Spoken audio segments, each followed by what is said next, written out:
Bab NK 141, Salad Sayuran Liar. Saat Sop Hong hendak lewat, gadis itu melotot dan mengangguk ke arah panci air. Baik, aku akan cuci tangan. Sop Hong memutar mata, mengambil air dan mencuci. Mereka duduk, semangkuk rebusan rusa dengan sayuran liar mengepul, sedikit daging tapi banyak sayuran. Dagingnya agak sedikit. Gumam Sop Hong, tapi gadis itu mendengar. Kemarin kita makan mewah, hari ini lebih sederhana. Jawab Van Han lembut. Memang kemarin mereka makan banyak, semua hati dan daging habis, bahkan sarapan juga enak. Baiklah. Sop Hong mengangkat bahu. Sop Hong, mau coba saus briliar? Tanya Van Han. Boleh. Sop Hong mengangguk. Van Han mengambil mangkuk dan sendok bambu, mengambil 2 sendok saus dari guci tanah. Dia menjilat sendok dan berkata, rasanya agak asam, agak asin, dan sedikit manis. Kalau begitu aku ingin coba. Sop Hong mengambil daging rusa, mencelupkan ke saus dan mengunyah. Bagaimana kalau campur sayuran mentah? Tanya Van Han. Baik. Setuju Sop Hong, melihat dia ingin. Van Han berdiri, memilih daun muda, menaruh di piring tanah, menambahkan saus dan mengaduk, jadilah salad liar. Dia menatap Sop Hong dan mendesak, cepat, cobalah. Dia mengunyah, matanya berbinar, sayuran agak pahit tapi dengan saus enak, dan makan mentah terasa sangat baik. Bagaimana? Tanya Van Han. Enak sekali, kamu juga coba. Pujinya. Van Han makan, makin dikunyah makin enak, tersenyum, salad liar ini enak, kita bisa sering buat. Penonton iri. Aku ingin sayuran, di sini 1 kilo lebih 10 koin, mahal sekali. Mereka seperti makan salad. Guci saus besar itu bikin iri. Sejak kapan rumput jadi begitu dicari? Di supermarket 1 kilo 12 koin.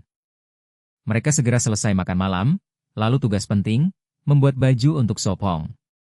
Van Han menandai kerah, lengan, ujung, lalu dengan pisau mulai. Di potongan dia menjahit bentuk S agar tidak terurai. Kain serat pisang lembut, tidak sebagus kain biasa, tapi sudah sangat baik di alam liar.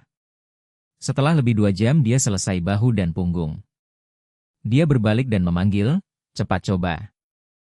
Ya. Sop Hong menaruh keranjang dan mengambil baju. Ujungnya agak pendek, kerah perlu tali untuk kencang. Ucap Van Han. Selain itu dia sangat puas, terutama ketebalannya, mengira makin tebal makin hangat. Bagaimana, hangat? Tanya dia. Dia merasa jauh lebih hangat, tanpa kulit terbuka pada angin dingin. Serat pisang sedikit, kalau tidak kita buat baju lagi, tanpa jaket atau celana tebal. Van Han menghela napas. Beberapa hari lagi aku akan ambil kulit pisang. Sop Hong mengangguk. Itu bagus. Van Han tersenyum. Mari tidur. Sop Hong melihat dia lelah. Tidak mandi? Tanya Van Han. Tidak perlu, hari ini tidak berkeringat. Geleng Sop Hong. Di alam liar tidak perlu mandi tiap hari. Cukup tetap kering, 1-2 hari tanpa mandi tidak apa. Kalau begitu aku sikat gigi dulu. Van Han tersenyum, melangkah ke sikat buatan tangan. Ayo. Sop Hong meregang lalu ikut sikat gigi, berencana tidur lebih awal. Bab 142, menjadi pekerja upahan. Mereka ingin bertemu Tran Chihai dan Beruang Hitam untuk membicarakan kerjasama. Ayo pergi, kita tidak boleh terlalu merendah. Zhao Lei mengingatkan adiknya. Aku tahu. Zhao Lei menghela napas, sejak pagi sudah mendengar peringatan ini berkali-kali. Dia sangat paham adiknya, biasanya cerdas dan menarik tapi terlalu lembut, tidak tegas. Mengerti. Zhao Lei menjadi serius, tapi dalam hati berpikir lain. Siapa ingin memimpin harus dengan kemampuan, yang lemah hanya bisa bergantung. Saat tiba, kita harus pasang wajah masam, pura-pura sulit diajak bicara. Zhao Lei mengajar. Dia menjelaskan, kerutkan alis, tarik wajah ke bawah, rapatkan bibir. Uhuk. Zhao Lei terpaksa menuruti, kalau tidak kakaknya akan protes. Penonton justru tertawa. Haha, Zhao Lei lucu sekali. Mau berkelahi? Apakah ini komedi? Dengan ekspresi begitu? Ini kelompok kedua yang mau kerja sama. Apakah tim acara sengaja menaruh mereka dekat? Aku rasa makin seru nanti. Jadi rebutan makanan? Setengah jam kemudian, Zhao Lei dan Zhao Lei dengan wajah kaku tiba di perkemahan Tran Chihai. Kresek-kresek, dua orang itu sedang menyelesaikan tempat persembunyian. Mereka pakai 4 batang kayu jadi tiang, lalu disusun melintang jadi dinding. Pekerjaan besar, untungnya Tran Chihai punya kapak, menebang kayu tidak sulit. Zhao Lei melirik marah adiknya, kenapa menyapa dulu, terlalu pasif. Selamat pagi, ada perlu apa? Tran Chihai mengernyit heran. Zhao Lei tertegun, memaksa tersenyum, kami datang lihat apakah perlu bantuan. Dia paham maksud kakaknya, yang lain jelas ingin kuasai keadaan. Bagus sekali, kami masih kurang 1 dinding. Tran Chihai tidak sopan, langsung ambil untung. Uhuk. Zhao Lei batuk, heran kata ramah diambil serius. Wajah Zhao Lei makin gelap, adiknya terlalu pasif, seperti tawar-menawar di pasar. Kenapa, saudara, tenggorokan sakit? Tran Chihai tersenyum. Ya, agak sakit. Zhao Lei menjawab keras kepala. Kalau begitu hati-hati, di alam liar gampang jadi infeksi. Tran Chihai pura-pura khawatir. Zhao Lei berkedut, tak tahu lawan sungguh polos atau berpura. Saudara, ayo pergi, jangan ganggu mereka. Zhao Lei berbalik. Maaf, tenggorokan sakit jadi tak bisa bantu.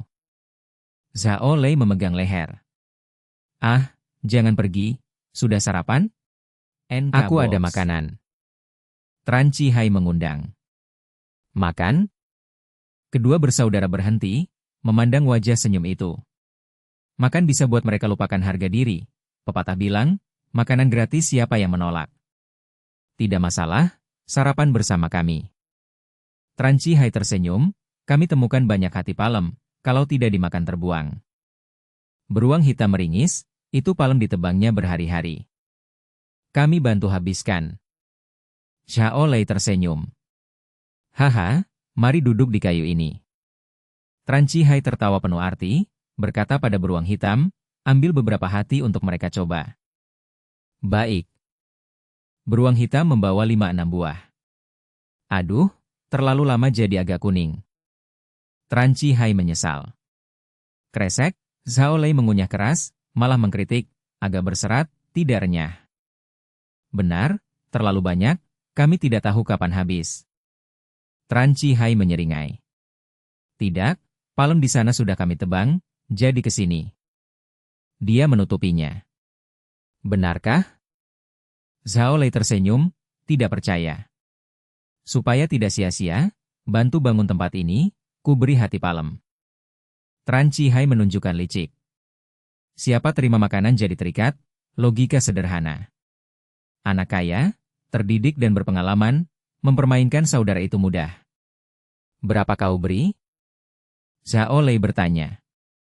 3 per orang. Tran Chihai menjawab sambil tersenyum.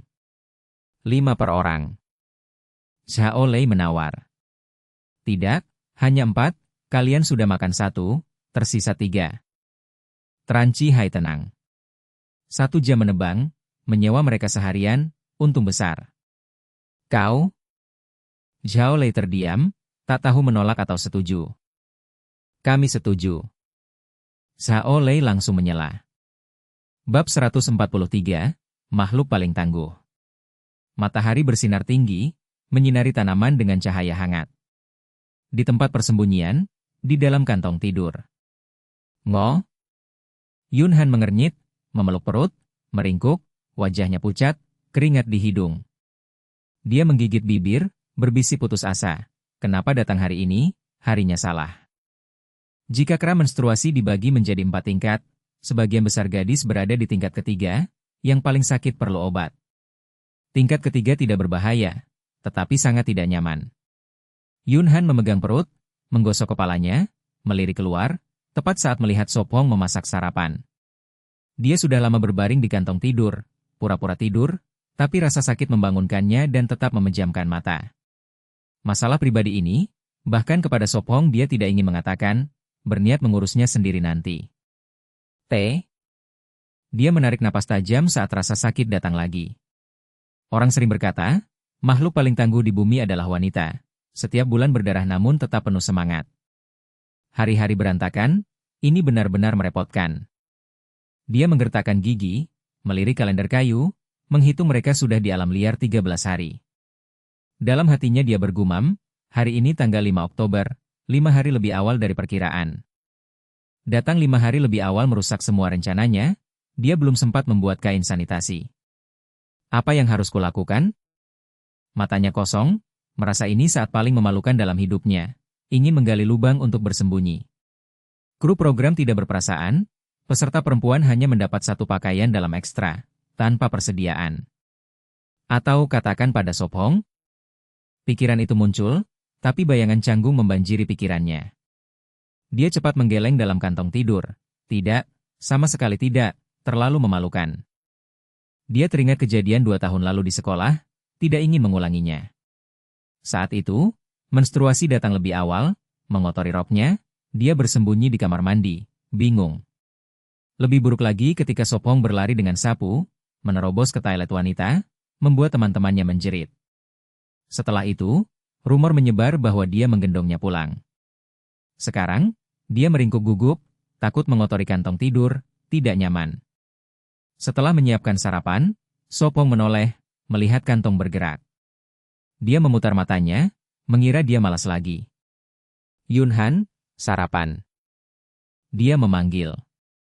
Kantong tetap diam, seolah-olah dia tertidur. Sama seperti dulu.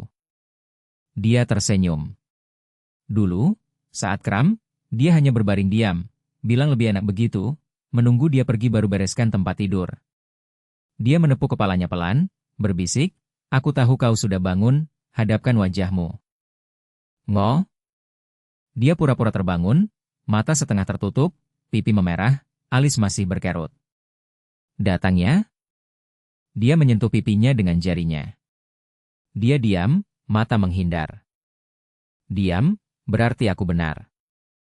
Dia menghela napas. Aku bisa urus sendiri. Dia gagap. Kapan mulai? Dia bertanya lembut. Pagi ini aku sadar. Suaranya lemah. Kenapa tidak bilang padaku? Dia menegur. Bukan hal besar. Dia berbisik, sudah terbiasa. Dia tidak pernah manja, hanya mengatasinya lalu hidup seperti biasa. Bukan hal besar, tapi juga bukan kecil. Dia menyentuh pipinya lagi, berbisik, di alam liar jadi serius, apakah terkena noda? Ah, jangan tanya. Dia merintih malu. Kain sanitasi mana? Kau taruh di mana? Dia bertanya lembut. Itu, Dia gugup, telinga merah. Belum buat ya? Dia terkejut. Kupikir masih ada beberapa hari lagi. Dia bergumam. Dia menghela napas, aku sudah peringatkan, lingkungan baru atau tekanan besar bisa membuatnya lebih cepat. Dulu, saat pindah dari panti asuhan ke rumah kontrakan, juga datang lebih awal, harus mencuci semua tempat tidur. Aku lupa. Dia baru ingat, dialah yang mencari di internet lalu memberitahunya. Hari itu, dia malu seharian. Bab 144, apa yang ingin kau lakukan? Mungkinkah dia masuk angin karena hujan kemarin? Itu mungkin, di sini kami sudah memakai mantel bulu. Si loli kecil ingin malas hari ini. Jangan terlalu keras, biarkan dia tidur sedikit lebih lama, tidak apa-apa. Tidak, dengar Sophong, sepertinya dia sedang didatangi kerabat. Aduh, di alam liar pada hari-hari seperti ini, apa yang harus kita lakukan? Penonton langsung membela gadis itu. Setelah 10 hari bertahan hidup, Van Han mendapat banyak penggemar setia. Mereka semua bersorak, tanpa loli tidak ada pernikahan. Ngo. Van Han menggerakkan kepalanya sedikit, merasa malu. Akan kubuatkan air buah briliar hangat untukmu. Sophong bangkit, berjalan ke api unggun, mengernyit dan bergumam, andai saja ada madu. Dia menuangkan sup ikan ke dalam kendi tanah liat, menambahkan air, 2 sendok saus beri, dan beberapa daun mint. Bagaimana jika bocor? Dia mengaduk api dengan tongkat, di alam liar tidak ada kertas, bahkan kertas buatan pun tidak bersih. Masalah ini harus diatasi. 1 tahun ada 12 bulan, setiap bulan ada beberapa hari, tidak bisa diabaikan. Sekarang kita harus menyelesaikan 2 hal. Satu adalah darahnya, yang lain adalah kebocoran. Gumam Sophong. Menstruasi adalah masalah nyata, tidak bisa dihindari. Air mendidih membawanya kembali, dia menuangkan minuman ke dalam cangkir tanah liat. Dia membawanya ke gadis itu dan berkata, minumlah sedikit air hangat, perutmu akan lebih nyaman.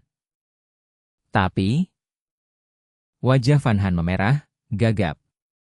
Kantong tidur sudah lama dipakai, harus dicuci dan dijemur di bawah matahari, akan cepat kering. Dia sengaja tidak menyebut darah. Dia ingin mengurangi rasa malunya, tidak perlu menjelaskan terlalu banyak, semua orang punya saat canggung. MHM. Dia mengangguk, mengambil cangkir, dan minum. Air hangat menenangkan perutnya. Akan kubuatkan beberapa kain pembalut untukmu. Dia berkata pelan. PFF. Dia memuntahkan air karena kaget. Apa? Dulu aku membeli pembalut untukmu, sekarang aku menjahit kain dan kau terkejut? Dia memutar mata. Tidak, aku bisa urus sendiri, kau urus pekerjaanmu. Dia cepat menggeleng. Kau kesakitan, bahkan alismu berkerut, dan masih berpura-pura baik-baik saja? Dia menyentuh dahinya lembut.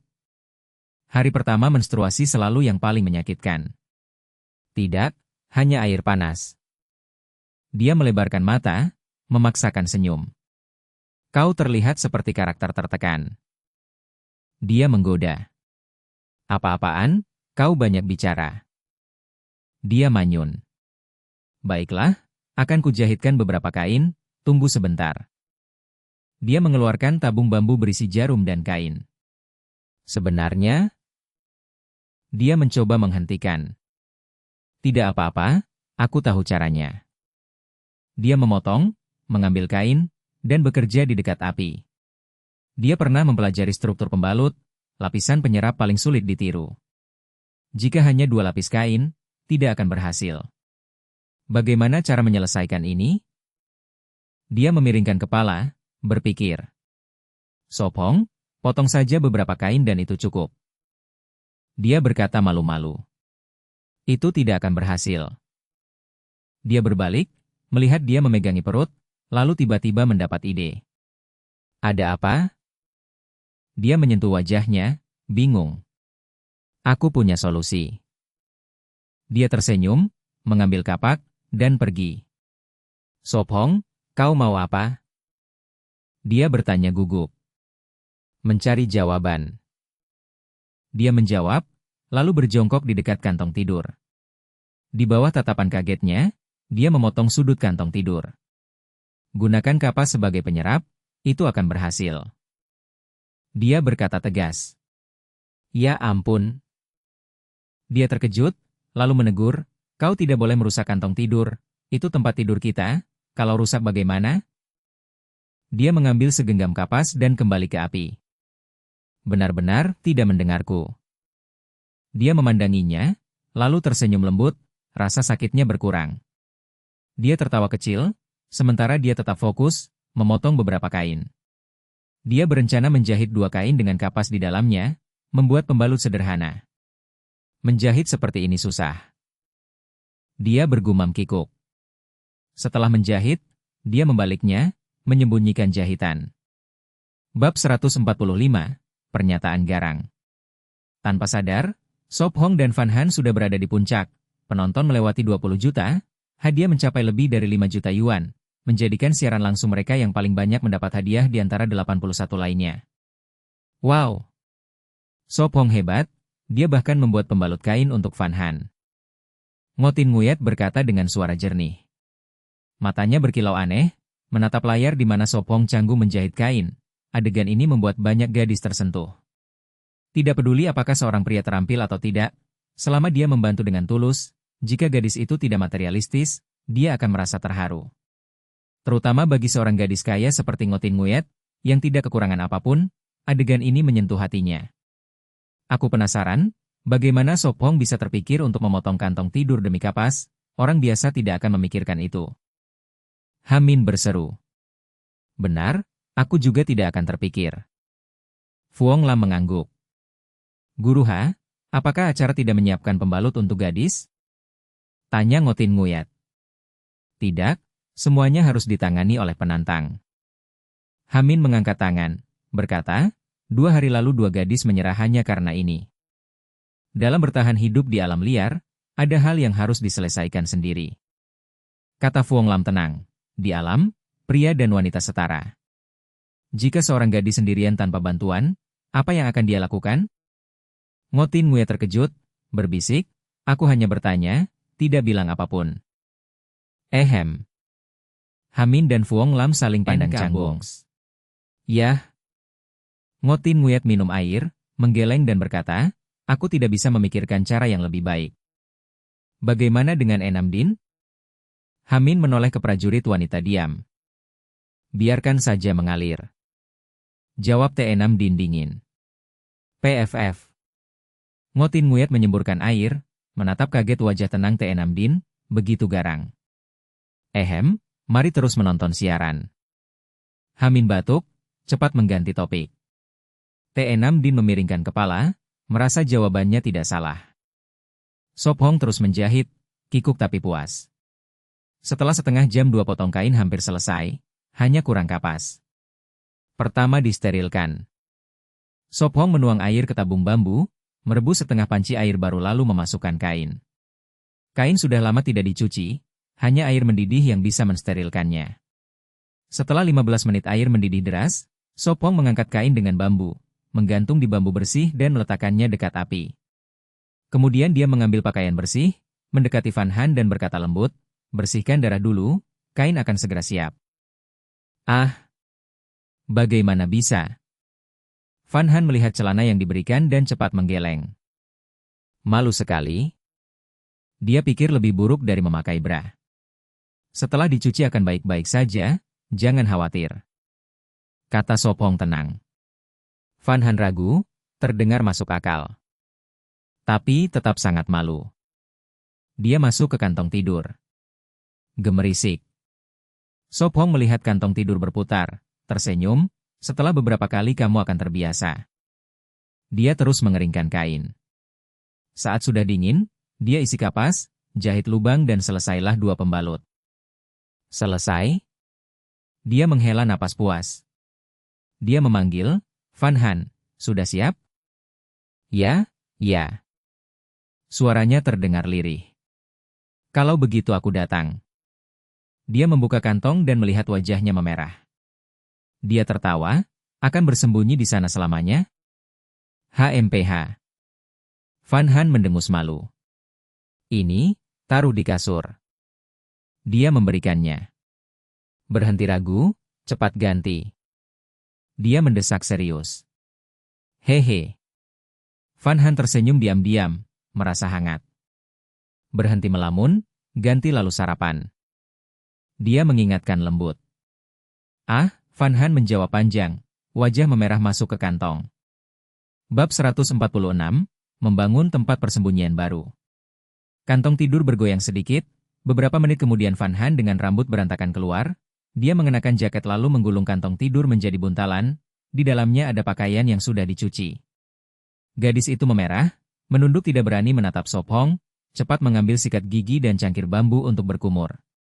Sop Hong menaruh sarapan mewah di meja kayu, dagu bertumpu di tangan, matanya yang jernih menatap punggungnya. Gluk-gluk, puh.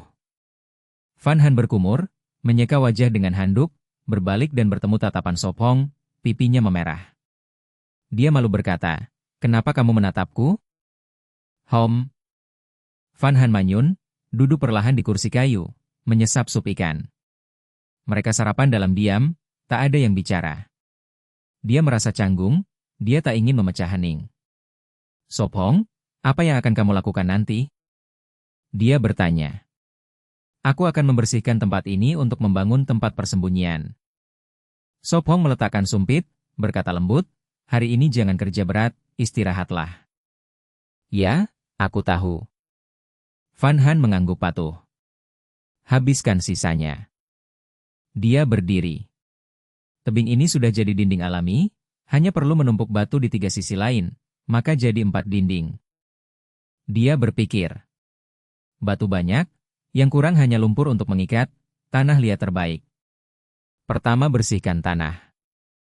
Dia memutuskan.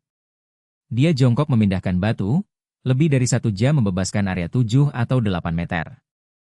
Dia merencanakan tempat persembunyian 7 atau 8 meter, dengan batu dan tanah liat untuk dinding dan lantai. Perapian dibangun di dalam dinding, cerobong tanah liat, setelah beberapa kali dibakar akan jadi setengah keramik, tak khawatir hujan. Dia menjelaskan.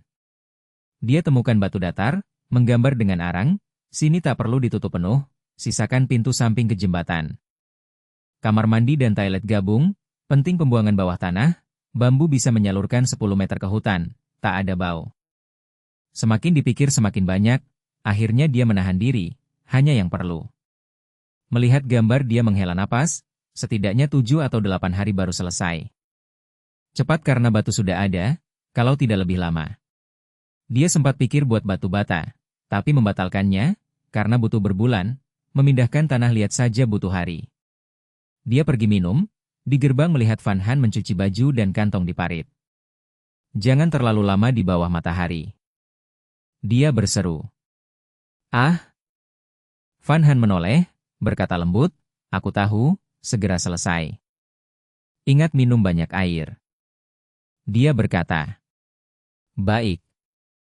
Dia tersenyum. Dia menggeleng, kembali minum air, mengganti keringat. Dia ke batu besar, mengambil sekop menggali parit dan jamban. Krek, swish-swish.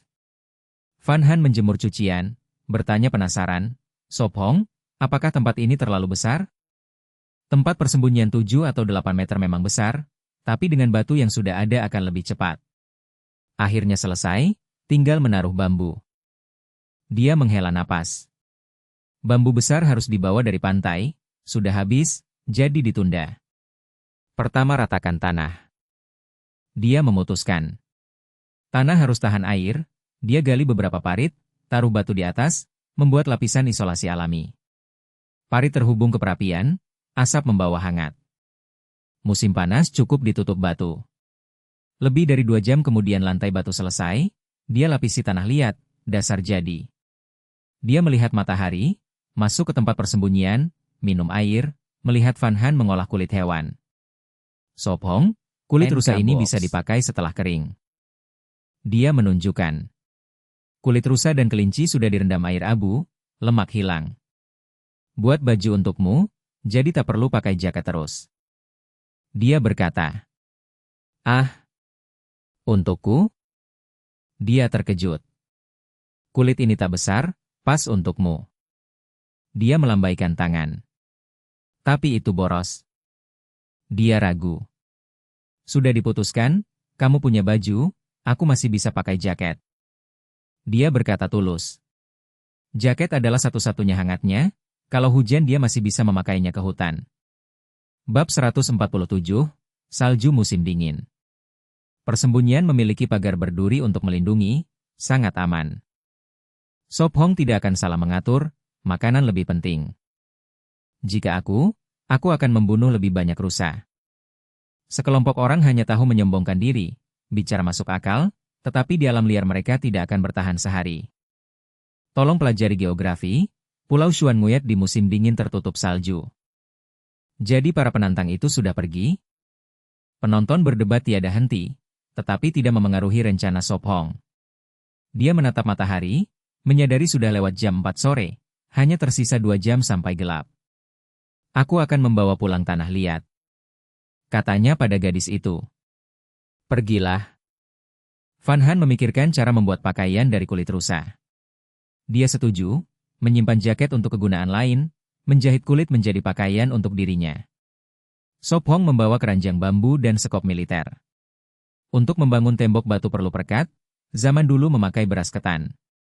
Kini hanya bisa memakai lumpur, untungnya dia menemukan tanah liat, lebih kuat dari tanah biasa. Satu perjalanan butuh 20 menit, 3 kali per jam, untuk menutup dasar butuh lebih dari 20 perjalanan. Saat senja dia sudah membawa 7 kali, membuatnya sangat lelah, itu kerja berat. Sepasang sepatu lagi rusak. Dia melihat tali sandalnya putus. Sepatu baru hanya bertahan 3 atau 4 hari lalu rusak, dia membuang benang terakhir lalu mencuci diri. Tanpa baju, tubuhnya penuh tanah liat, seperti patung tanah. Sopong, makan malam sudah siap. Van Han memanggil dari gerbang. Segera. Dia menjawab. Begitu ceroboh. Dia mengambil handuk dan mendekat. Melihat punggungnya penuh lumpur, bahu merah dan lecet, hatinya sakit. Tidak sakit. Dia menggeleng, bekas tali masih ada, tapi lebih ringan dari saat mengangkut tanah. Biar aku cuci rambutmu, jangan bergerak. Dia menahan tangannya. Dengan terampil dia mencuci rambut, lalu bahu dan punggungnya. Melihat sepatu rusak, dia tahu betapa kerasnya dia bekerja. Tangannya makin menekan. Dia berbisik, Sopong, jangan terburu-buru begitu. Aku tidak terburu-buru, ini kecepatan normalku. Dia tersenyum. Dengan kekuatannya, 7 atau 8 jam kerja keras tidak masalah. Sepatumu rusak lagi. Dia khawatir. Dia memutar mata dan membujuk lembut, kita punya banyak waktu, jangan gegabah. Kau sedang menghiburku. Dia manyun, diperlakukan seperti anak kecil. Besok kau awasi aku. Dia menyeringai. Seakan kau mau menurut. Dia manyun, tahu keras kepalanya. Aku akan menurut. Dia berbisik. Sekitar 10 menit kemudian. Dia mengeringkan wajah dengan handuk, merasa segar. Cepat masuk, di luar dingin sekali. Dia mendesak, malah makin dingin. Baiklah. Dia menatap matahari terbenam, 1 hari lagi berlalu. Mereka menutup gerbang berduri, dunia kecil itu hanya milik mereka. Cepat makan, pasti lapar. Dia memberinya semangkuk besar daging rusa. Tahu kebutuhannya akan tenaga, dia memasak 1 panci penuh, agar dia kenyang. Malam ini sangat mewah. Dia berkata, nafsu makan bangkit. Dia menaruh daging di mangkuknya, lembut, makan lebih banyak, tambah darahmu. Wajahnya memerah, terlalu malu untuk menjawab, menunduk makan. Gadis pemalu itu tidak kuat dengan kata-kata intim. Mereka makan hangat, lalu duduk di kursi kayu, menikmati sisa rasa. Setelah beberapa saat, dia mengumpulkan mangkuk, merendam untuk pagi. Van Han, mandi dan istirahat lebih awal malam ini. Dia keluar untuk menyalakan api. Gadis yang haid mudah lelah, tanpa istirahat mudah sakit. Ya. Dia mengangguk, mengambil pakaian yang kering di bawah matahari, terutama kain bersih. 1 hari berat berakhir, dia tetap penuh vitalitas. Bab 148, Niat Jahat Liu Yetu. Saat itu Liu Yetu dan Liu Yemeng bingung, saling menatap tanpa tahu harus bagaimana. Kakak, apa yang harus kita lakukan sekarang? Kata Liu Yemeng sedih. Dia sedang haid, benar-benar tak berdaya, tanpa pembalut. Dia menoleh ke kamera, berdiri, mengarahkan lensa keluar, ada hal pribadi seorang gadis yang tak boleh terlihat. Penonton langsung heboh dengan komentar. Perempuan menjijikan, sebaiknya kau baik hati. Jarang bisa dengar rahasia gadis, tapi kau menghindar, menjijikan. Biarkan kami dengar, kami akan bantu cari cara. Di depan orang tua itu, kau berani menyampaikan pikiran rahasia? Kak, darahnya keluar. Liu Yemeng berteriak panik. Liu Yetu marah menjawab, baiklah, aku sedang berpikir. Dia mengusap pelipis, mondar-mandir, jika masalah adiknya tak selesai, maka masalahnya nanti juga repot. 10 menit berlalu, lalu 15, lalu setengah jam. Dia mengantuk hampir jatuh, kalau tidak terpaksa duduk tegak sudah tertidur di rumput. Liu Yemeng hanya merasa perut agak sakit ringan, dia masih dianggap beruntung dibanding banyak gadis lain. Liu Yemeng, aku sudah menemukan cara. Liu Yetu berseru gembira. Hah? Kau? Baru saja kau tertidur? Liu Yetu menyipit, menatap adiknya yang mengantuk. Dia khawatir tak henti, sementara adiknya tampak cuek. NK Box. Tidak, sama sekali tidak. Liu Yemeng cepat menggeleng. Benarkah? Liu Yetu makin menyipit. Benar, aku bersumpah atas dadamu, kalau aku bohong biar dadamu mengecil satu ukuran. Liu Yemeng berkata ngawur dengan wajah serius. Kau? Liu Yetu memutar mata, marah, seriuslah, ini masalah penting. Baiklah, aku dengar. Liu Yemeng duduk tegak dengan enggan, tangan di perut. Gunakan beras sebagai pembalut, seperti gadis kuno pakai kain gulung. Liu Yetu berkata serius. Hah? Jadi kita kehilangan bra? Liu Yemeng bertanya bingung. Tak ada pilihan, untung masih punya jaket. Liu Yetu menarik jaketnya, berkata tenang, lebih baik daripada terbuka. Baik, aku ikut. Liu Yemeng menghela napas, pasrah. Dia melepas jaket, melepas bra, memotong dengan pisau, melipat 4-5 lapis agar menyerap. Rebus dengan air untuk hilangkan keringat dan bakteri. Liu Yetu mengingatkan. Dia menuang air bambu ke panci besi untuk direbus. Mereka sudah memotong banyak bambu untuk wadah air. Masukkan bra ke panci, kata Liu Yetu. Ya. Liu Yemeng pakai lagi jaket, memasukkan potongan bra ke panci. Tak lama air mendidih. Api mensterilkan, lalu bisa dipakai. Liu Yetu menggantung bra di bambu, menganalisis, sekarang aku tahu kenapa mereka beri kita satu bra, memang untuk hari ini.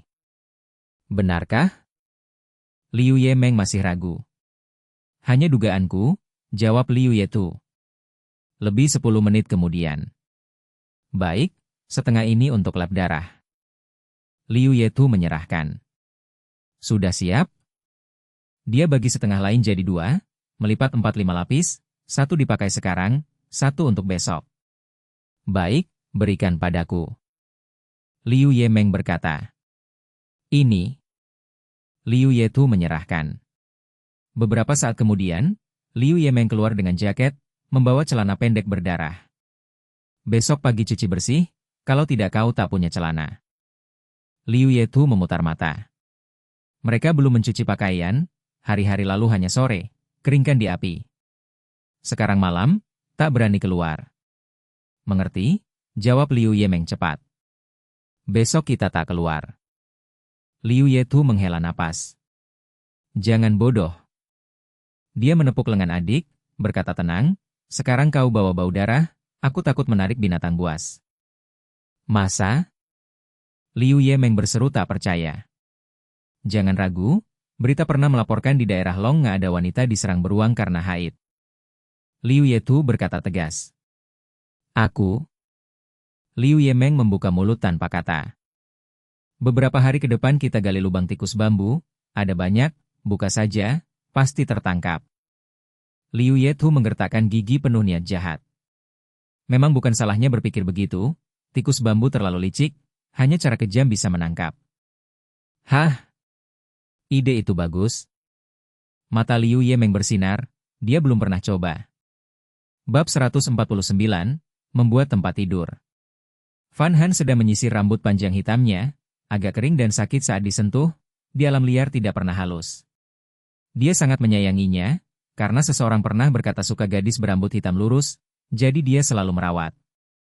Sop Hong sedang mengepang tali, dia melihatnya mengerutkan kening lalu melihat rambutnya, tidak lagi lembut dan berkilau. Dia segera mengerti, tapi tidak bisa membantu kecuali menemukan tumbuhan yang menutrisi. Sop Hong, ini sepatu baru. Van Han tidak memikirkan rambut lagi, dia mengeluarkan sandal tali. Dia telah membuat 5 atau 6 pasang, dia sendiri memakai sepasang, di perkemahan terasa ringan dan nyaman, juga melindungi lebih baik dari sepatu bot. Kamu tidak kedinginan dengan ini? Tanya Sop Hong melihat kakinya. Pakai sepatu bot kulit, kalau rusak perbaiki, bisa bertahan setahun. Dia tahu sifatnya, seperti anak kecil menyimpan baju baru untuk pesta. Tidak dingin, api menghangatkan. Van Han menggeleng. Dia tidak bisa masuk angin, kalau tidak nyeri haid makin parah, itu buruk. Tidak, terlalu boros. Dia menolak, lebih baik simpan kulit kelinci. Nanti aku jahit pakaian hangat. Dia menatap kandang bambu, kulit itu akan dipakai. Kenapa lihat kandang? Bukankah ingin memelihara? Sopong mengernyit. Dia ingat dia sering bertanya soal anak kelinci. Sekarang ingin membunuh? Cuaca dingin tanpa pakaian, kita harus bunuh kelinci untuk bulu. Van Han menghela napas. Kenyataan lebih keras dari mimpi, dia bukan pemimpi, dia harus bertahan. Jangan khawatir, akan ada kulit hewan. Sop Hong tersenyum, segera aku buat perangkap besar untuk rusa, lalu akan ada banyak. Musim dingin datang, masalah hangat akan selesai. Setelah tempat berlindung baru selesai, berburu akan menopang. Terserahmu, aku ikut.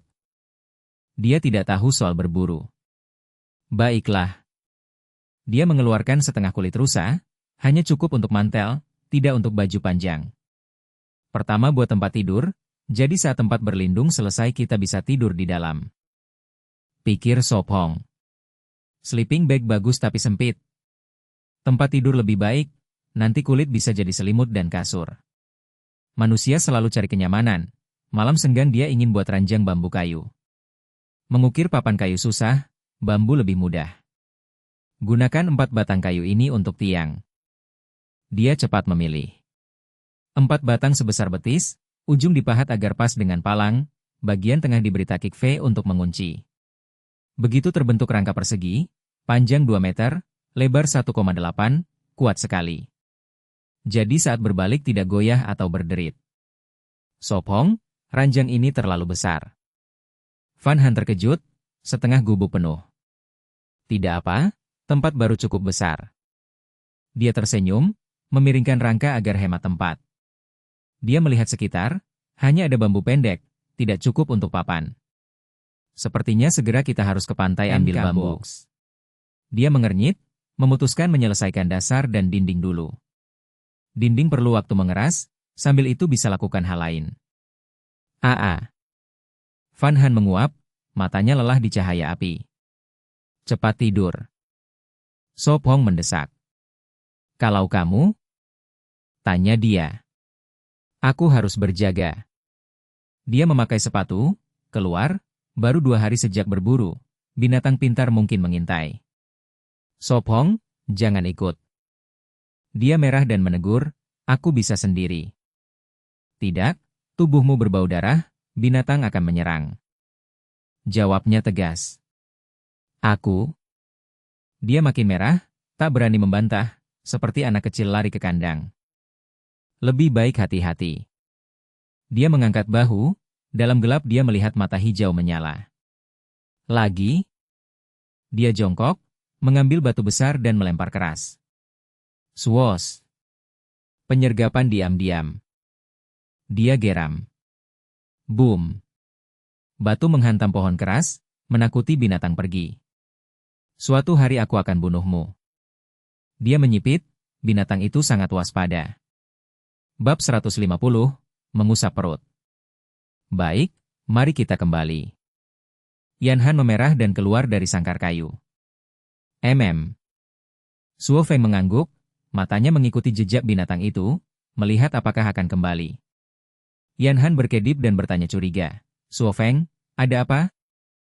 Tidak ada, tidurlah lagi.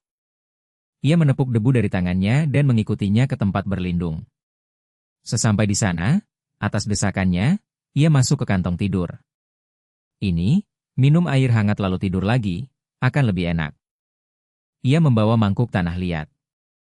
Huhu. Ia meniup lalu minum perlahan. Tidurlah. Ia tersenyum lembut, menepuk kepalanya. Kalau begitu kapan kamu tidur? Ia meringkuk, kepala ditarik ke dalam. Segera. Ia berjalan ke gubuk, menambah kayu, lalu memperkuat ranjang. Setengah jam kemudian. Baik, saatnya tidur. Ia meregangkan badan, mencuci tangan, minum air, lalu masuk, melepas pakaian dan sepatu sebelum berbaring. Ngoh. Ia mengerang. Belum tidur? Ia bertanya lembut, menepuk punggungnya. Tidak bisa tidur. Ia mendekat, kepala bersandar di dadanya.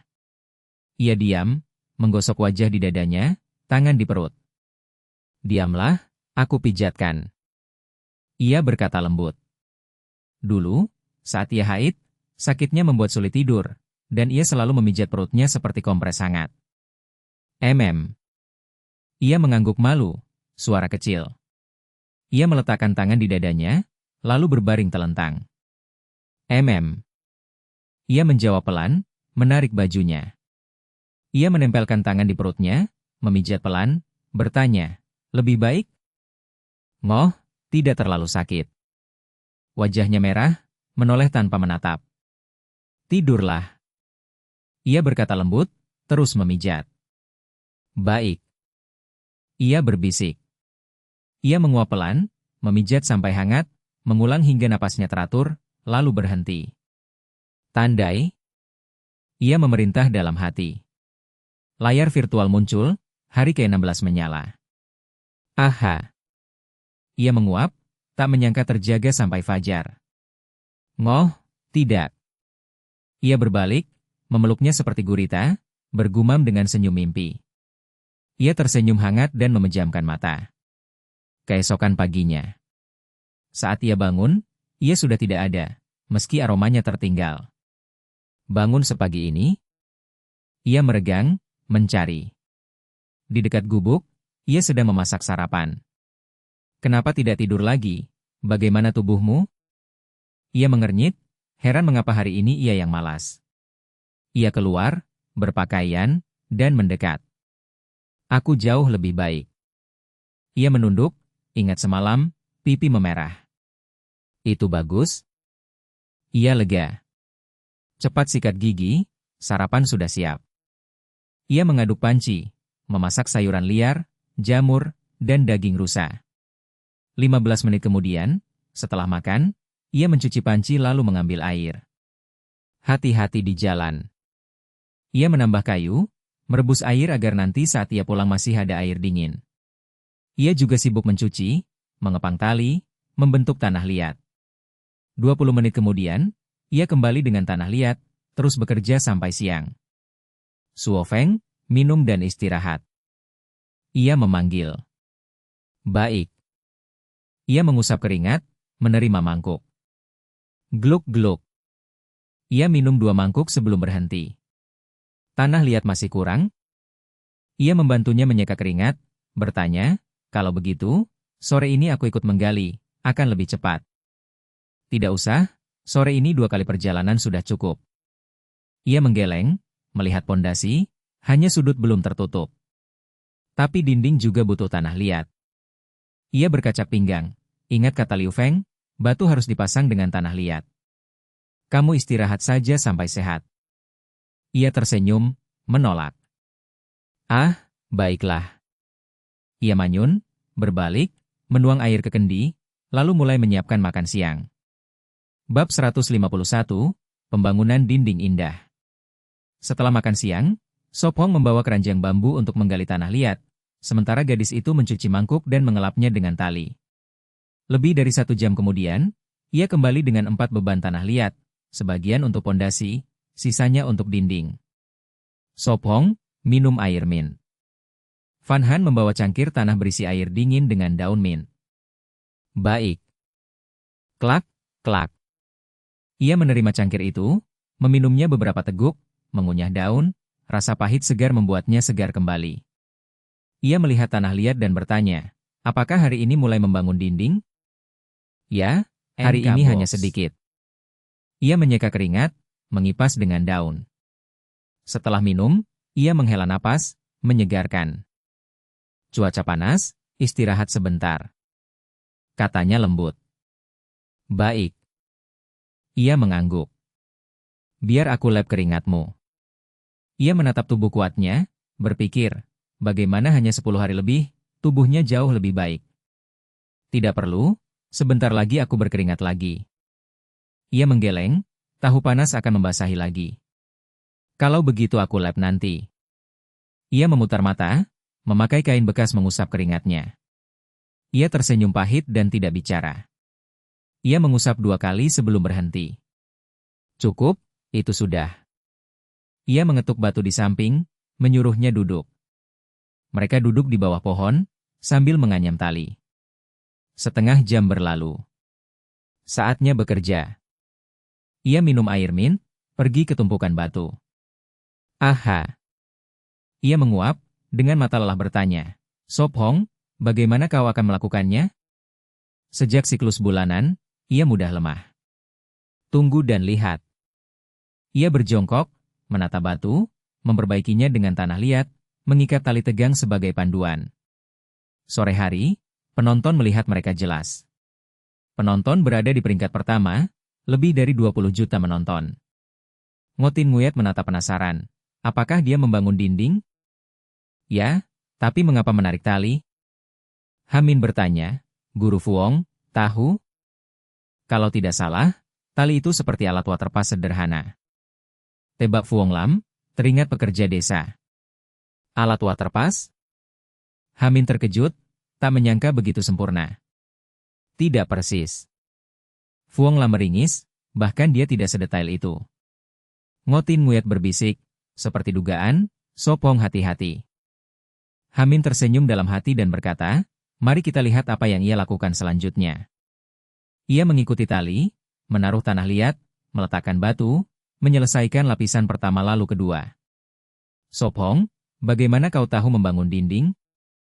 Ia bertanya. Dulu badai merobohkan dinding lama dan tetua Fuong membantu memperbaikinya. Aku ingat sekarang. Ia mengangguk, mengingat bahwa ia bahkan membeli es krim untuk mereka, jarang saat itu. Mengingatnya membuat wajahnya sedih. Sop Hong menghibur, setelah kita keluar dari sini, kita akan mengunjunginya. Baik. Ia memaksa senyum, terus menganyam tali. Lebih dari 3 jam kemudian, dinding setinggi 1 meter, lurus dan kokoh, tanah liat meratakan celah. Sop Hong, siang ini sudah setinggi ini. Ia berseru, memegang sayuran liar. Dinding selebar 7 meter, ia sendiri mengangkat batu, menempel tanah liat, membawa kembali tanah liat, sementara batu tidak beraturan. Hari ini cukup, dinding masih rendah, tunggu pondasi tanah liat kering untuk melanjutkan. Katanya puas. Apakah akan ada jendela? Ia bertanya penasaran. Bab 152, tidak selalu mau membentuk tim. Di perkemahan Tran Chihai, Zhao Lei, saudaranya dan beruang hitam duduk mengelilingi api. Kayu berderak saat terbakar. Segera kita bisa makan. Zhao Lei memegang hati palem di atas api, sesekali memeriksanya. Kemarin, setelah menerima 4 hati palem dari Tran Chihai, mereka tidak bisa melupakan rasanya. Pagi ini mereka mencari setengah hari tanpa makanan, membuat mereka semakin menginginkan. Atas saran Zhao Lei, mereka datang lagi membantu membangun tempat persembunyian. Ditukar dengan 4 hati palem, lebih dapat diandalkan daripada mencari sendiri. Namun mereka bekerja hingga malam, demi keamanan harus tetap di perkemahan. Aku tahu. Zhao Lei cepat menarik hati palem dari api. Tran Chihai tersenyum, sudah berpikir cara membuat mereka tetap bekerja untuknya. Tuan, bagaimana rasa hati palem? Tanyanya lembut. Zhao Lei mengunyah dan menjawab samar, lumayan. Tran Chihai menyilangkan tangan, tatapan dalam, mau makan ini setiap hari? Apa maksudmu? Zhao Lei berhenti mengunyah, waspada. Kalian tahu kenapa hari ini ada di sini? Tran Chihai tersenyum, teringat pelajaran psikologi. Kami hanya kebetulan lewat dan membantu sedikit. Zhao Lei menjawab, tiba-tiba merasa hati palem tidak senak tadi. Mereka bukan bodoh, mereka paham maksudnya.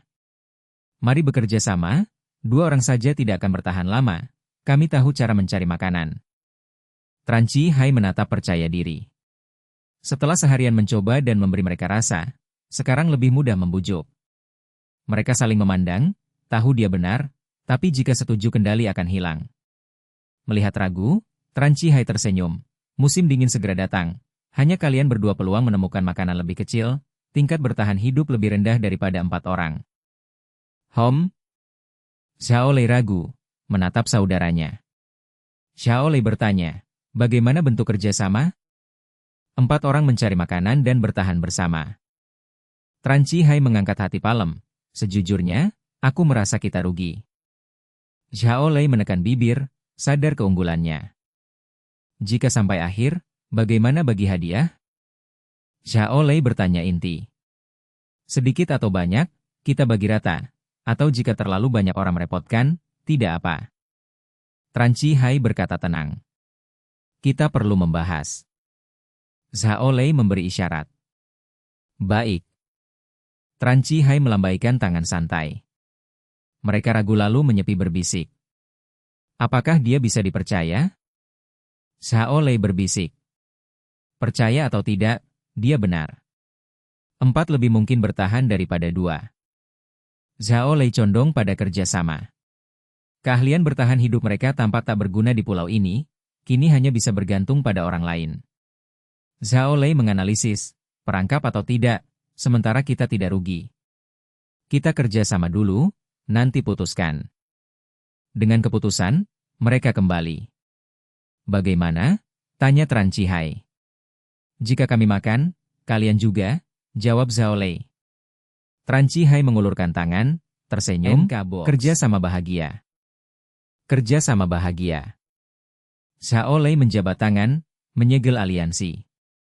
Zhao Lei menelan hati palem, lalu bertanya, apa selanjutnya? Ambil 2 hati palem lagi untuk saudara-saudara, kata Tran Chihai. Baik. Beruang hitam berdiri. Bangun tempat persembunyian dulu, lalu simpan makanan untuk musim dingin, kata Tran Chihai tenang. Jika makanan habis, dia tak segan merebut dari kelompok lain.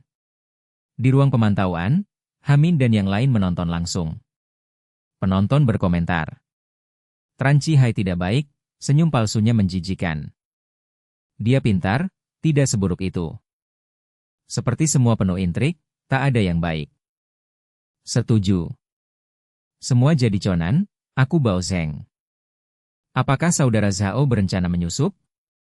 Ngotin Nguye terkejut. Itu juga cara bertahan hidup, kata Wang Lin tenang, meski tak nyaman. Jika dirinya, dia juga akan begitu, asal bisa bertahan. Jika Profesor Wang ikut, apakah juga begitu? Tanya Ngotin Nguye. Wang Lin diam, lalu menjawab, aku tidak akan serendah itu.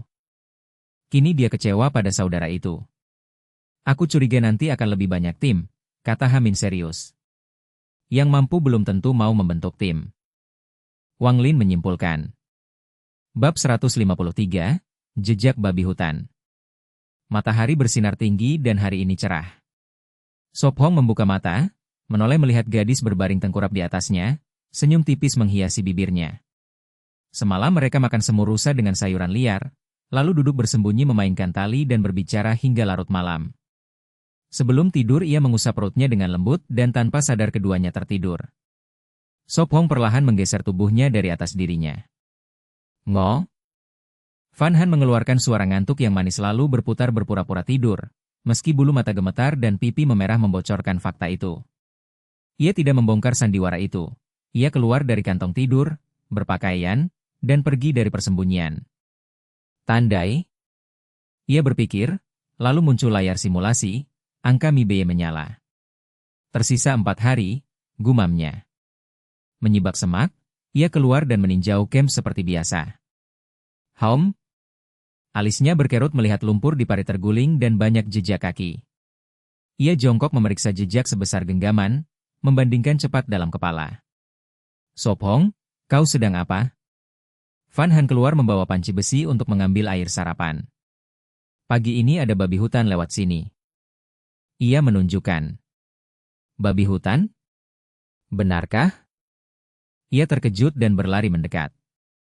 Jangan tergesa. Ia memperingatkan. Tenang, siklusku sudah lewat. Van Han melambaikan tangan sambil tersenyum dan meletakkan panci. Siklus wanita biasanya berlangsung 2 hingga 8 hari tergantung kondisi. Karena ia beristirahat baik siklusnya selesai lebih cepat, kalau tidak biasanya 3 hari atau lebih. Baguslah. Sopong lega. Benarkah ada babi hutan datang pagi ini? Ia bertanya. Jejak-jejak ini milik babi hutan, masih segar. Ia mengangguk, lumpur yang terbalik jelas baru. Mengikuti jejak ia segera mengerti. Babi hutan kemungkinan tertarik oleh air dan muncul di sekitar aliran. Kalau ada babi hutan di sini, menangkapnya berarti ada daging babi. Matanya berbinar, seekor bisa menambah persediaan makanan mereka hingga 2 bulan. Tinggal di sini, Aku akan melihat kemana ia pergi. Ia berdiri. Aku juga ingin ikut. Van Han khawatir, takut akan keselamatan Sop Hong. Babi hutan dewasa bisa mencapai 300 kg, berlari sekitar 40 hingga 70 km per jam, dan punya taring tajam. Benturan langsung bisa sangat berbahaya. Dengar, aku akan segera kembali, kau siapkan sarapan dulu. Ia mengelus kepalanya dan merapikan rambutnya. Jadi kau harus berhati-hati. Ia mengingatkan. Tenang, jika bertemu babi hutan aku akan berbalik dan lari. Ia tersenyum. Banyak rumput terinjak dan ada yang digigit sampai akarnya, menyisakan genangan lumpur. Sop Hong mengikuti jejak selama lebih dari 10 menit sampai mencapai tanah yang agak rendah dengan kolam lumpur besar. Air masih keruh dan bergelora, tanda baru saja diganggu. Mungkin aliran menyatu di sini sehingga babi hutan menemukannya sebagai tempat mandi. Ada daging. Bibirnya terangkat, rencana sudah terbentuk. Setelah mengamati medan, ia berlari kembali ke camp. 10 menit kemudian ia kembali dan Van Han menghela napas lega melihatnya selamat. Bagaimana? Kau tidak terluka kan? Tidak apa-apa. Ia menggeleng sambil tersenyum. Tidak ketemu babi, tapi kita bisa membuat jerat. Aku akan ambil peralatannya. Ia mengangguk. Makan dulu, lalu kita pergi. Ia buru-buru berkata. Baik. Ia setuju. Setengah jam kemudian Van Han membereskan peralatan dan Sop Hong mengupas bambu. Potongan bambu sisa sepanjang lengan itu cocok untuk pancang perangkap. Sop Hong, kau mau gali jebakannya? Ia bertanya sambil melihat bambu yang biasa. Iya, pandai. Ia memuji, mengikat bambu dengan tali. Mereka menggendong bambu dan cangkul menuju kolam. 10 menit kemudian mereka tiba.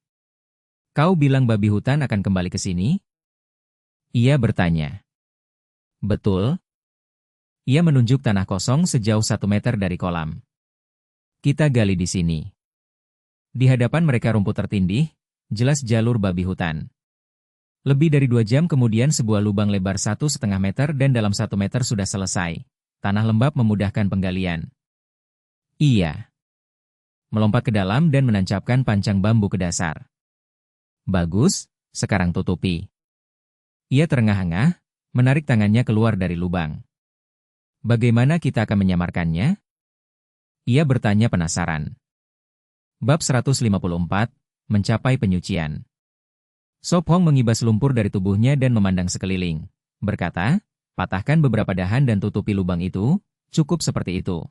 NK Box. Apakah babi hutan benar-benar akan jatuh ke dalamnya? Van Han bertanya terkejut. Dia akan kembali. Sop Hong tersenyum lalu masuk hutan dan mematahkan banyak dahan untuk menutupi lubang. Setelah seekor babi hutan pernah lewat, besar kemungkinan ia akan datang lagi.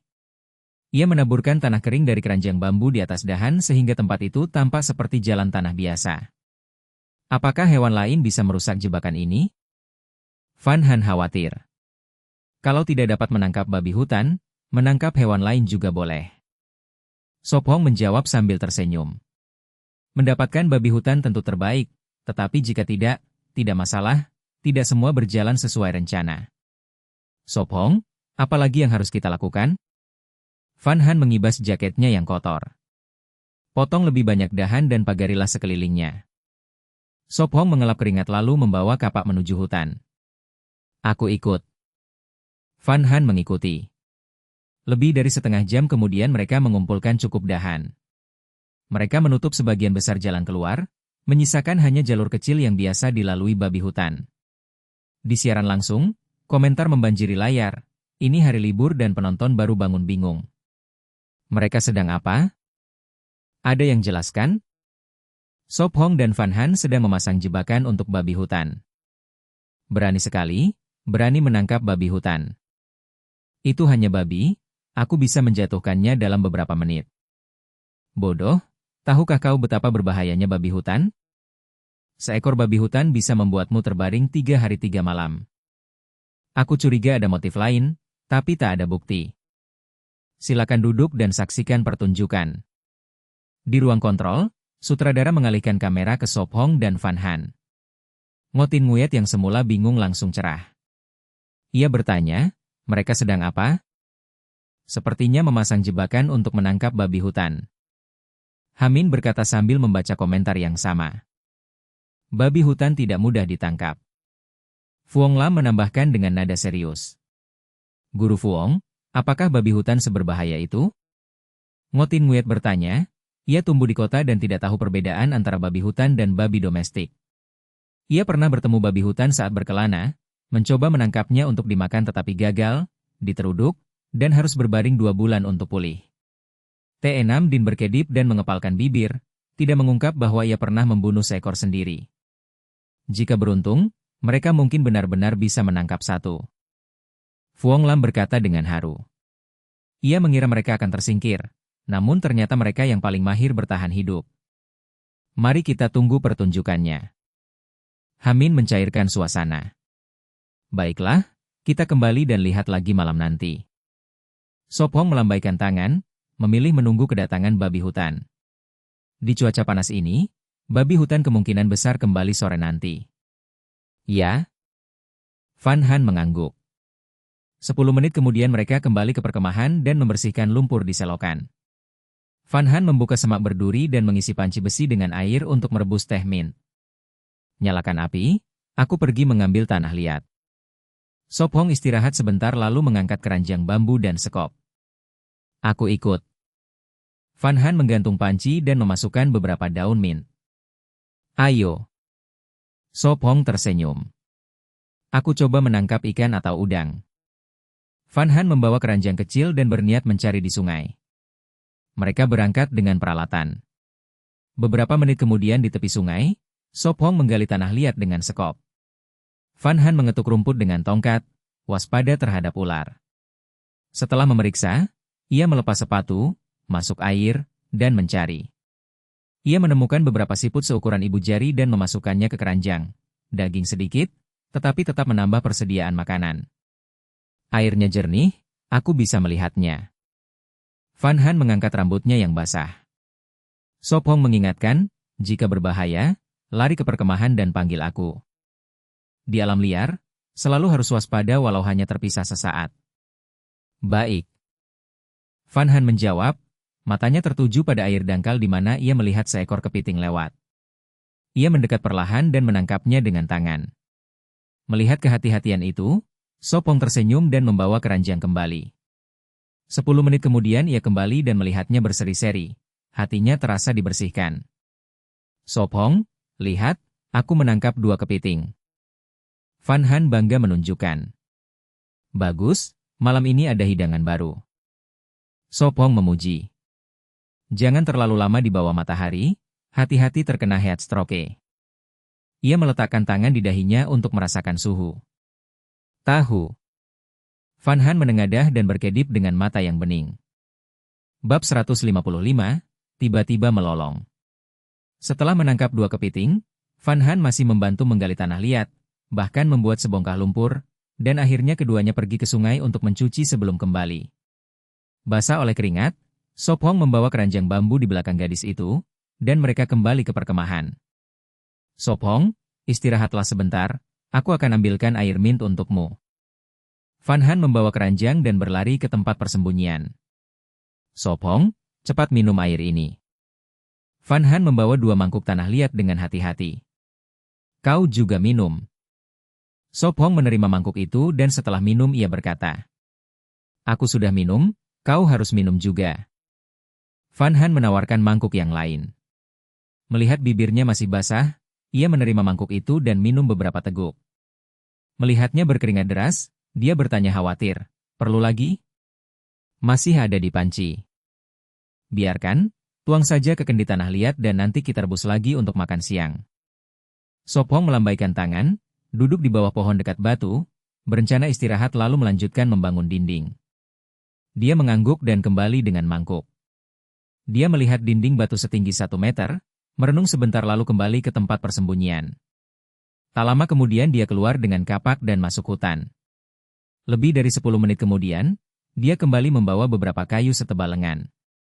Van Han keluar dengan seikat kulit hibiscus, duduk di bawah bayangan dan bertanya penasaran. Sop Hong, Apa yang akan kau buat? Membuat jendela, dinding batu dari tempat baru butuh ventilasi. Dia mengukir kayu sambil berbicara. Begitu rupanya. Dia mengangguk, masih menjalin tali. Entah babi hutan akan datang. Dia bergumam, menaruh bingkai di dinding. Dia menyusun kayu seperti papan catur 6, mengikatnya dengan tali, dan bingkai jadi. Bingkai itu selebar 1 meter dan setinggi setengah meter.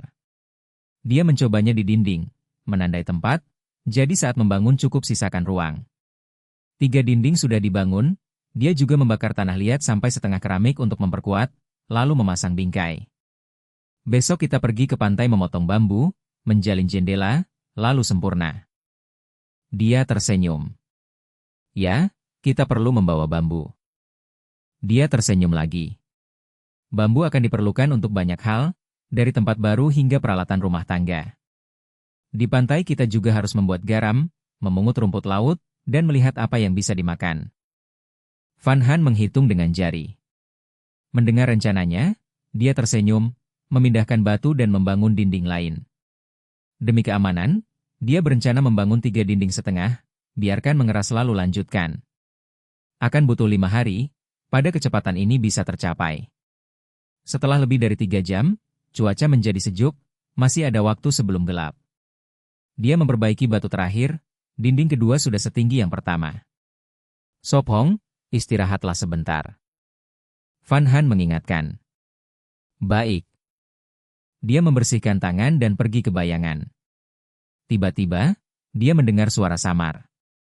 Sop Hong, ada apa? Dia bertanya terkejut.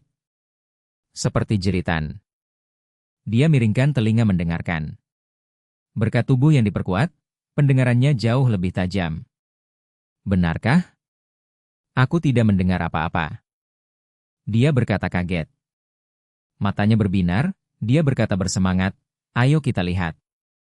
Kalau begitu cepat. Dia membelalakan mata. Dia membawa busur dan kapak, dan bersama-sama mereka merayap ke arah jebakan. Belum sampai, raungan babi hutan sudah jelas. Ngau oh! Ngau oh! Van Han, tunggu di sini, aku akan lihat apakah berbahaya. Dia memperingatkan pelan. Hati-hati. Dia berkata cemas. Baik. Dia mengangguk, mendekat diam-diam. Segera dia sampai di jebakan, ranting di atasnya sudah hilang. Dari dalam lubang terdengar raungan pilu. Seekor babi hutan jantan lebih dari 1 meter, seluruh tubuhnya tertutup lumpur kering, beberapa bagian berlumur darah, 2 taring kuning mencuat ke atas. Pada hari panas, spesies ini sangat butuh lumpur melindungi kulit. Wajahnya bersinar gembira, ia berteriak, Van Han, cepat datang, malam ini kita makan daging babi. Dia memegangi dadanya, terengah, bertanya terputus. Benar-benar menangkap babi hutan? Lihat sendiri. Dia menepuk bahunya dan menunjuk ke lubang. Hebat, daging ini akan tahan lama. Dia melihat ke dalam, melihat babi hutan dan wajahnya mekar bahagia. Ganti rasa, malam ini kita makan babi. Dia tersenyum. Bagaimana menariknya ke atas? Dia berbisik melihat babi hutan sekarat. Aku akan turun mengikatnya, lalu kita tarik bersama. Dia melihat sekeliling, itu satu-satunya cara. Baik. Dia mengangguk. Pergilah ambil 2 kendi tanah liat, darah babi tidak boleh terbuang. Dia tersenyum. Baik, aku pergi sekarang. Dia mengangguk dan berlari. Jangan biarkan darah mengalir, darah babi sangat berharga. Dia bergumam, mata waspada. Kita harus cepat membawamu ke tempat aman. Dia menunggunya, khawatir bau darah akan menarik binatang lain.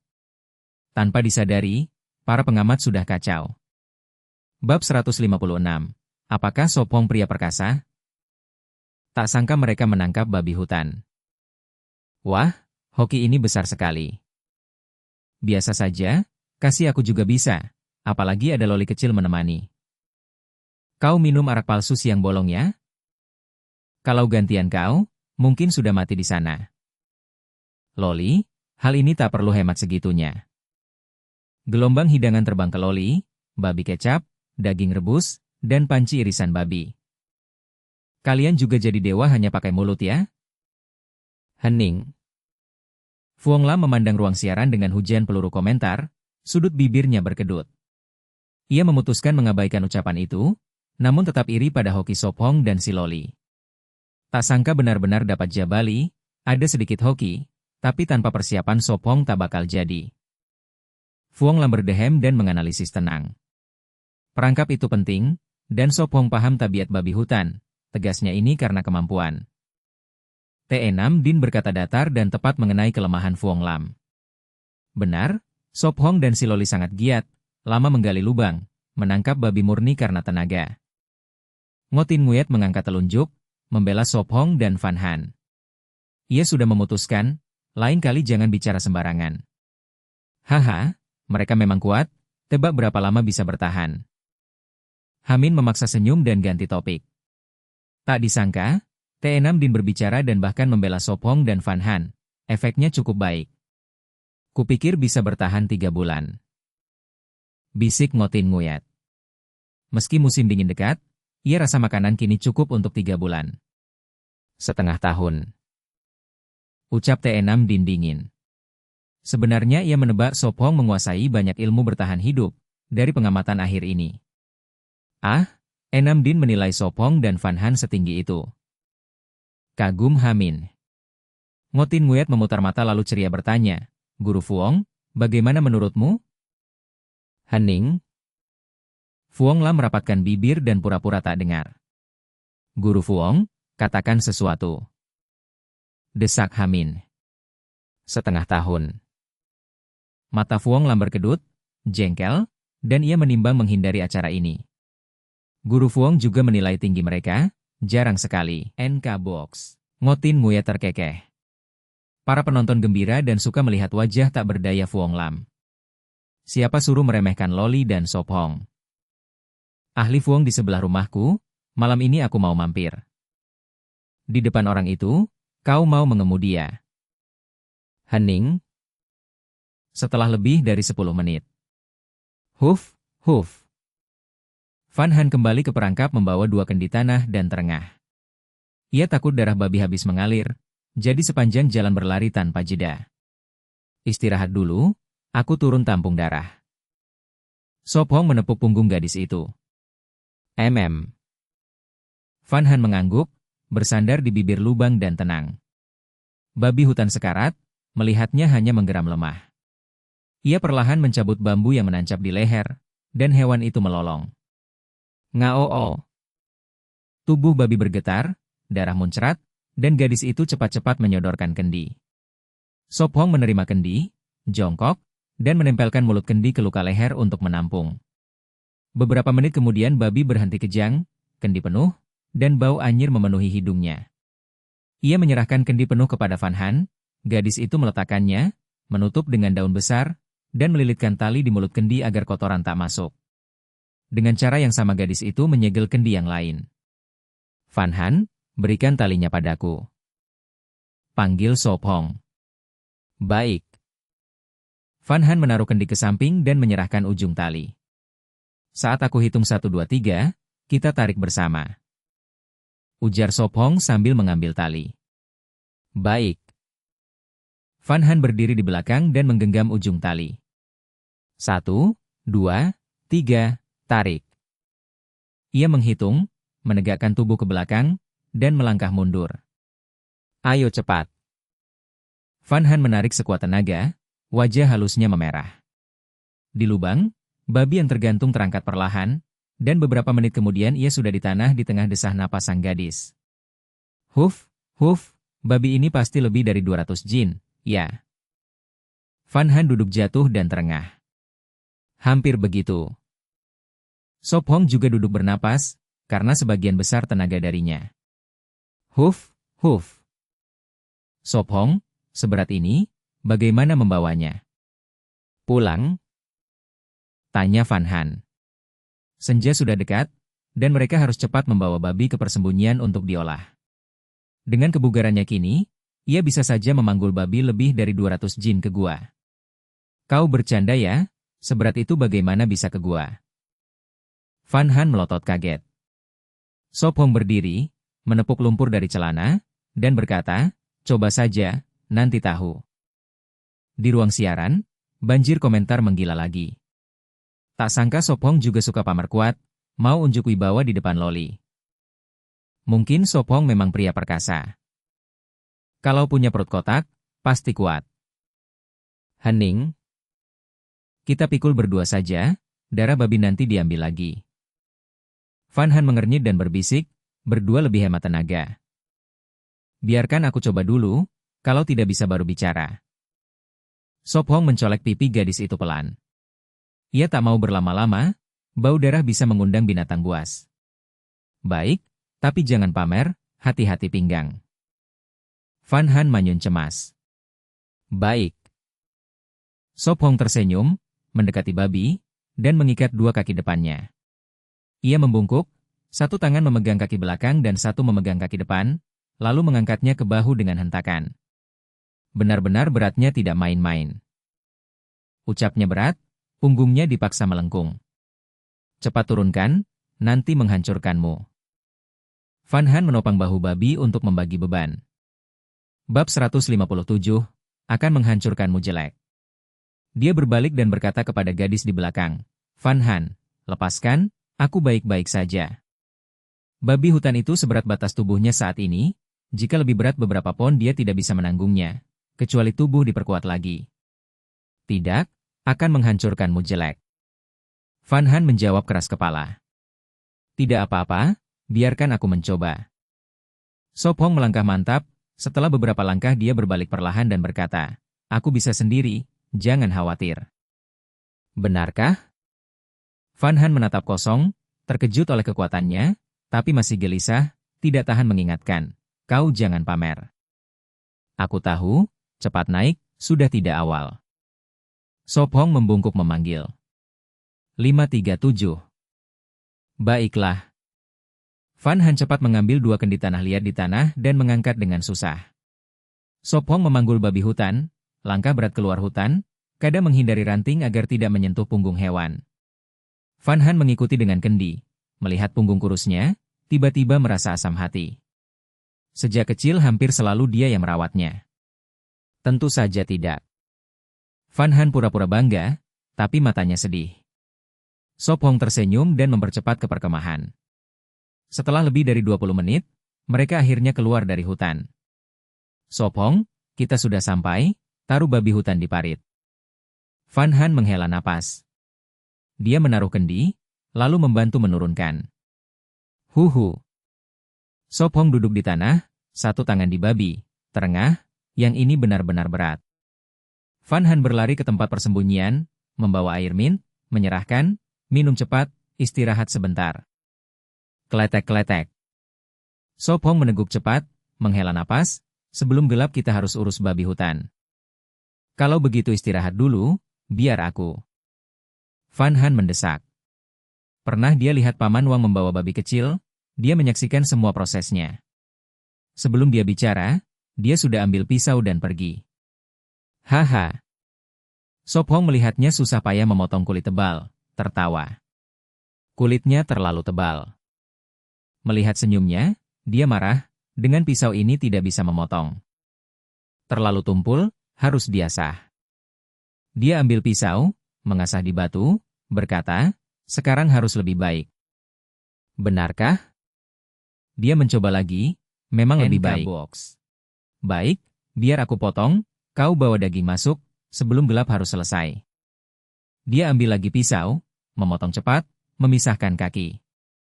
Dengan kecepatannya, sampai malam pun belum selesai, darah akan menarik binatang buas. Dia membelah kepala babi, berkata, bawa belanga untuk daging. Dia mencuci belanga setengah berisi air. Van Han membawanya, melihat dia mengeluarkan otak. Otak babi itu bagus. Dia masukkan ke dalam. Dia mencuci jeroan, bergumam, paru-paru dengan lemon bisa direbus.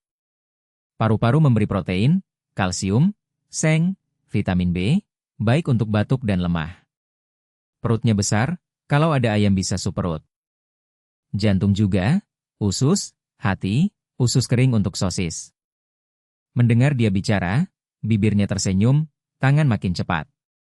Setelah setengah jam, semua bagian selesai, hanya sisa yang tidak bisa dimakan. Dia cuci dan simpan, dia bawa masuk. Bahkan tulang untuk sup. Selagi terang, mereka cepat mandi. Sophong, cepat masuk, sudah gelap. Suara Van Han memanggil. Datang. Dia masuk, menutup pintu dengan duri dan kayu. Di luar gelap, bau darah akan menarik binatang. Mari makan jeroan dulu, daging kita asap. Dia mengaduk panci. Baik, kau atur. Dia mengangguk. Tambahkan garam. Dia bergumam, membuka tabung bambu lalu berhenti. Sophong, tanpa korek, bagaimana awetkan daging? Dia khawatir. Besok kita ke laut cari garam. Dia menghela napas, perjalanan besok tak terhindar. Dia berpikir lalu berkata, aku akan perkuat pondok, potong daging kecil dan asap, tidak akan rusak. Dia menurunkan daging rusa, ikan asap, sosis, memasukkannya ke kendi kering. Semua sudah diasap, bisa simpan lama. Bab 158, Mengolah babi hutan. Sophong memegang tali, mengikat dengan hati-hati sambungan gubuk kayu, lalu menambah 2 batang kayu untuk memperkuat. Ini untuk mencegah gubuk roboh saat menggantung daging, karena setelah tulang dan isi perut dibuang, babi hutan masih berbobot lebih dari 100 pon. Sophong, daging ini cukup lama untuk kita makan.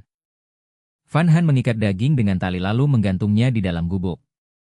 Ya, jadi kau tidak perlu terlalu hemat, setelah habis kita bisa berburu lagi. Sophong tersenyum, merasa lebih tenang dengan persediaan daging. Dengan makanan semakin banyak, ia bisa fokus membangun tempat berlindung baru tanpa khawatir makanan. Van Han mengangguk, sifat hemat sejak kecil sulit diubah. Gunakan lemak untuk membuat minyak, bisa dipakai memasak dan menumis. Usul Sophong. Lemak bisa dijadikan minyak, membuat makanan lebih lezat. Kalau begitu makan dulu, setelah itu baru gunakan panci untuk lemak. Van Han tersenyum, sup campuran babi hutan sudah matang. Baik. Sophong duduk di kursi kayu. Van Han menuangkan semangkuk penuh dan berkata, cepat cicipi, rasanya bagaimana? Ia mengambil semangkuk, menjepit gumpalan darah babi dengan sumpit dan mengunyah. Setelah menelan, Sophong mengacungkan jempol, sangat enak, lezat. Kalau begitu maka lebih banyak, masih ada paru-paru dan jantung, coba semuanya. Van Han tertawa gembira, menambah daging ke mangkuknya. Kau juga harus makan, kalau terlalu lama dimasak rasanya hilang. Sophong mendesak, panci masih di atas bara. Baik. Van Han makan sepotong paru-paru. Sisanya untukmu. Sophong mengambil mangkuk lain, hari ini jeroan babi hutan memenuhi seluruh panci. Mulut penuh, Van Han bergumam, masih banyak, kau makan lebih dulu, sisanya baru aku. Dalam siaran, banyak penonton iri. Aku punya darah babi di sini, mau makan? Hanya 20 tahun, cantik pula. Tidak, aku keluar sekarang, tunggu saudara. Untung aku pesan bulu darah tepat waktu. Setelah lebih dari setengah jam, mereka menghabiskan panci penuh sambil mengobrol. Kenyang sekali. Van Han mengusap perut dengan puas. Kalau begitu istirahat, aku akan mengolah lemak. Sophong mencuci panci lalu menggantungnya lagi. Dia duduk di samping, melihatnya mencuci talenan lalu memotong lemak menjadi potongan untuk dimasukkan ke panci. Dentum. Dentum. Dasar panas menyentuh lemak, mendesis, minyak muncrat. Duduk lebih jauh, minyak panas bisa melepuh. Peringat Sophong. Baik. Van Han mundur, masih takut minyak. Di panti asuhan, saat mengolah lemak, minyak sering muncrat membakar kulit, meninggalkan bekas. Di luar tanpa obat, hanya air dingin bisa membantu, tapi tetap meninggalkan lepuh. Baik, biarkan perlahan. Sophong melempar potongan tebal terakhir. Ia mengaduk dengan sendok bambu, menekan lemak ke dasar agar panas merata. Dentum. Dentum. Lemak mendesis, minyak makin banyak, daging jadi ampas. Babi hutan memiliki lebih sedikit lemak daripada babi rumah, setengah panci minyak sudah banyak. Ampasnya simpan di kendi tanah liat, bisa awet. Van Han membawa kendi, aku cuci talenan dan kapak dulu. Baik. Sop Hong memindahkan ampas ke kendi, mengisinya setengah, minyak panas dituang nanti setelah dingin. Talenan dan kapak masih berminyak, kalau ada sabun pasti mudah. Van Han menggosok, tetap licin. Sabun? Gumam Sop Hong, matanya berbinar. Ia mengambil kendi lain, menuang air, menambahkan abu, lalu mengaduk. Van Han nyaris selesai membersihkan alat, lalu bertanya, "Apa yang kau buat?" "Rahasia, besok kau akan tahu." Senyum Sop Hong. "Ah, kau lagi." Van Han manyun, menghentakkan kaki, ingin mencubitnya. "Cukup, bereskan dan bersiap tidur, kalau tidak nanti ribut." Desak Sop Hong. Ia khawatir hewan buas datang malam hari dan mengganggunya. Van Han menyimpan alat lalu bertanya, "Lalu kau?" "Kau tidur dulu, aku berjaga malam." Ia ingin menjaga api dan mengasapi daging, tanpa itu daging cepat busuk. "Baiklah," jawab Van Han patuh. Bab 159, Penjelajahan Baru. Pagi hari, hutan bergema dengan kicauan burung. Espong membuka mata, menoleh ke gadis di sampingnya.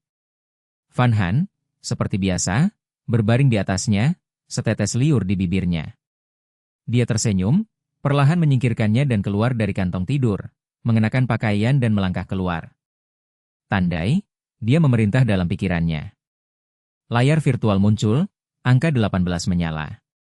Setelah mencuci, dia mendorong gerbang duri dan mengintip keluar. Van Han juga keluar, melihatnya bergerak, dia bertanya pelan, "Espong, apakah mereka sudah pergi?" Dia tampak lelah, jelas kurang tidur. Tadi malam, raungan di luar pagar duri membuatnya gelisah sampai dia kembali setelah mengurus babi hutan. Dia memeriksa, tidak melihat binatang, menghela napas, tidak apa, mereka sudah pergi. Dia memeriksa jejak, cocok dengan beruang, serigala merah, dan kucing besar. Beberapa duri tercabut, tanda binatang lewat. "Kalau begitu aku masak sarapan." Lega, dia menuang lemak ke dalam kendi tanah. Dia membawa panci untuk mengambil air, karena kendi kosong. Dia melihat air abu, setelah semalam, bagian atasnya lebih jernih. "Kalau ada telur burung," gumamnya, karena bisa menguji air. Dia memanggil, "Mendekatlah, akan kuberitahu." Mengira rahasia, dia mendekat.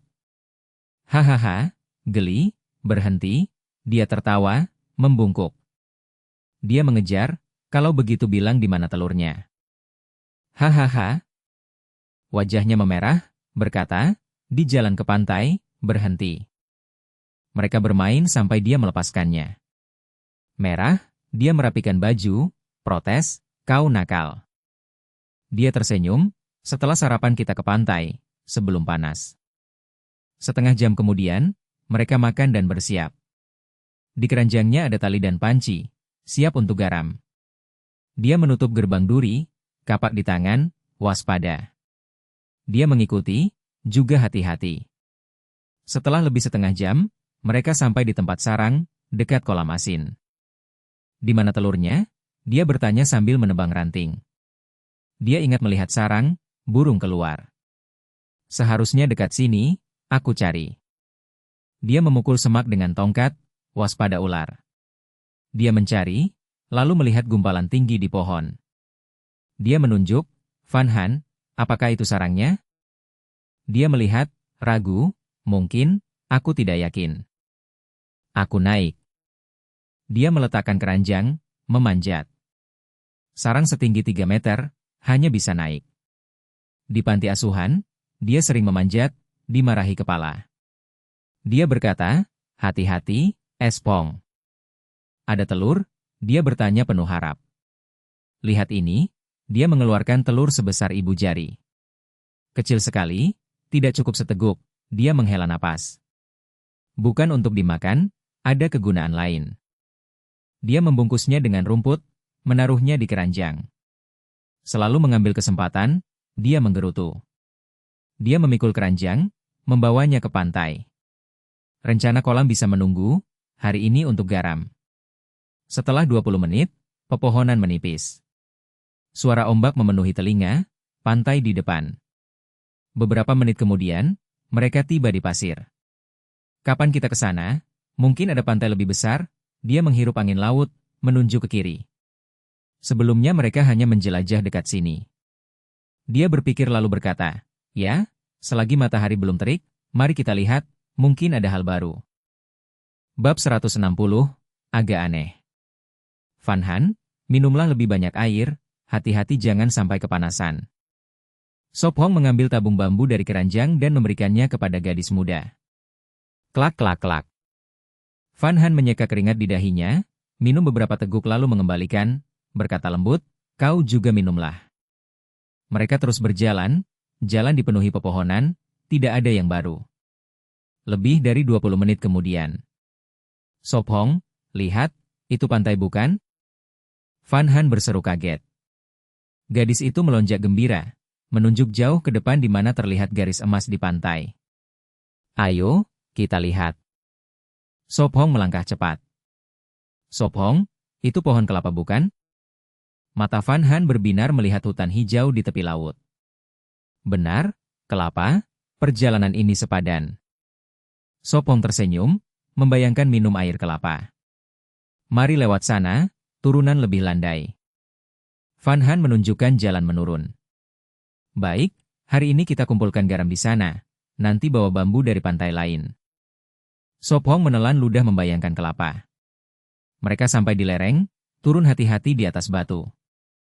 Kita duduk di sana, ada teduh. Van Han menunjuk ke kebun kelapa. Keringat menetes dari hidungnya, wajahnya memerah di bawah terik. Cepat, matahari terlalu terik. Sop Hong menatap langit menyala, khawatir gadis itu pingsan. Mereka bergegas masuk ke teduhan, menghela napas lega. Sop Hong, banyak sekali kelapa. Van Han berseru senang, melihat puluhan buah. Mari rebus garam dulu, lalu minum kelapa. Sop Hong menyusun batu jadi tungku. Baik. Van Han bersemangat membawa panci besi, menimba setengah panci air laut.